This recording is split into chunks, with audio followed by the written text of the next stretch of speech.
சொல்லிருவேன். இந்த மாதிரி நீ என்னை லவ் பண்ணி ஏமாத்திட்ட, அதனால நான் கையை எடுத்துக்கிட்டேன்னு சொல்லுவேன். கையை எடுத்துக்கிட்டியா? ஆமா, மாடியில இருந்து கூட குதிப்பேன்னு சொல்லுவேன். அம்மா விளையாடாத. நான் விளையாடுறேன்னு நினைக்கிறியா? நான் போய் மட்டும் அப்படியே குதிச்சு செத்துருவேன்னு நினைக்காத. அதுக்கு முன்னாடி கத்தி எடுத்துட்டு உன்னைய சக்கு சக்கு சக்கு உன்னை சாவடிச்சிட்டு தான் நான் சாவேன். அது மட்டும் மறந்துடாத.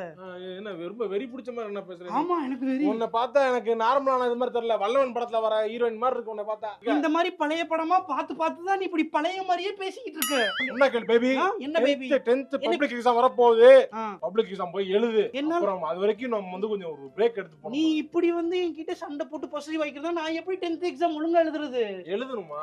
10th எக்ஸாம் நீ எழுதுனா தான இது பண்ண முடியும். நீ 10th எக்ஸாம் ஒழுங்கா எழுதணும். எழுதுனா தான் பண்ண முடியும். நம்ம லவ்ல பீஸ்ஃபுல்லா இருக்கணும். பீஸ்ஃபுல்லா இருக்கணும். நோ சந்தேகப்படக்கூடாது. ஓகேவா? ஓகே. ஓகே. போ. என்னடா நடக்குதுங்க? நீ 10th ங்கற அந்த புள்ள +2 ங்குது. அத கூட நம்பி